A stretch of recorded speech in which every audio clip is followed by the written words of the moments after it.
Well, I am so glad to be joined by Mathias Duck, the Global Advocacy Lead for the Leprosy Mission International. We'll get into a wee bit more detail about what that role entails. But first, how did you get to this role? Tell us a wee bit about your journey.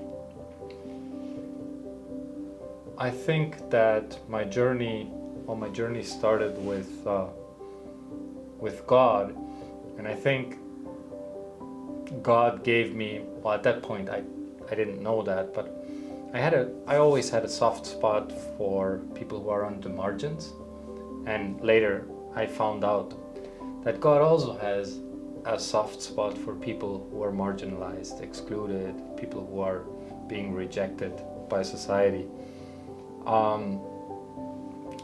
In 2010, I started my role as a chaplain at a leprosy reference hospital back in Paraguay, where I live. And for example, this hospital by law had to be 2 kilometers away from any town or any road, because if there were going to be people affected by leprosy, it had to be far enough away.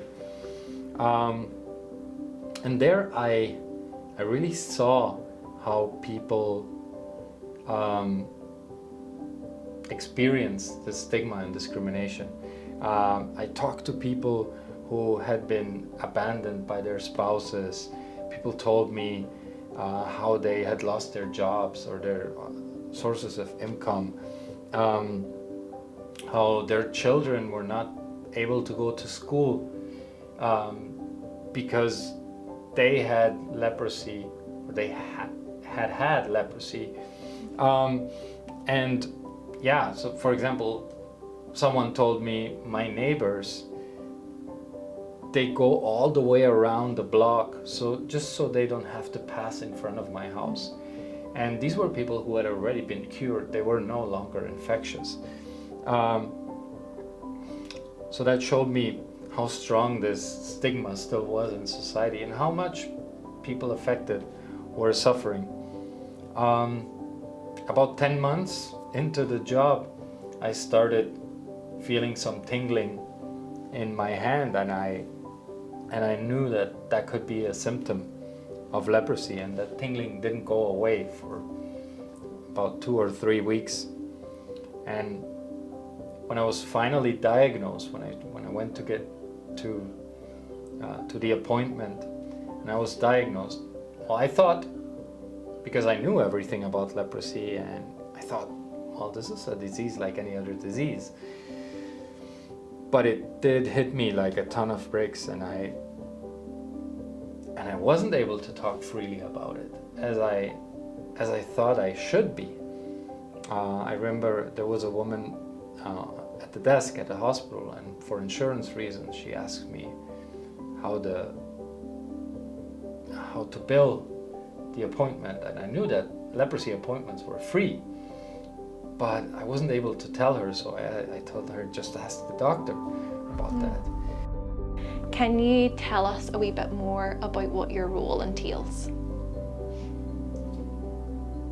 There are different levels on which advocacy happens, and some of it happens at the global level with organizations like the United Nations, where sometimes we organize certain events, or we stay in touch and we contact people, and that seems very glamorous and big, but in reality this needs to come down to the local level, where we try to support persons affected and support our Leprosy Mission country offices with the real work with the authorities, and we try to connect the global level with the local level so that real change can happen and can make a real difference for persons affected by leprosy in their daily life.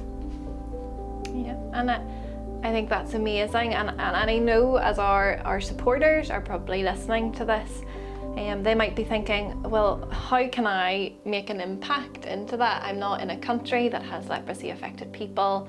I know I personally will probably never be able to go to the UN and help speak out for leprosy affected people. But to bring that right back down to a layer of how we can make a difference. I know you've said in the past that prayer is so important, and we can ask our supporters to continue to pray that God would help break down these walls that have been built up over years of stigma and discrimination. We can also support the Leprosy Mission financially.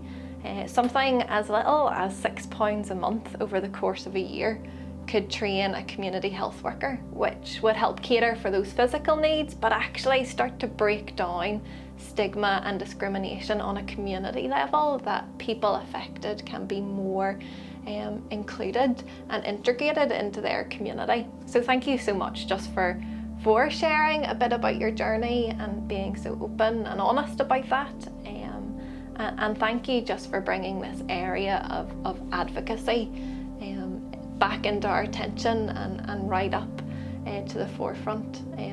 We know that we are aiming to end leprosy in our lifetime, but we know that until there is no more fear around a leprosy diagnosis, that achieving zero transmission is going to be difficult until people will freely and openly come forward to be diagnosed. So thank you so much for bringing that all to our attention.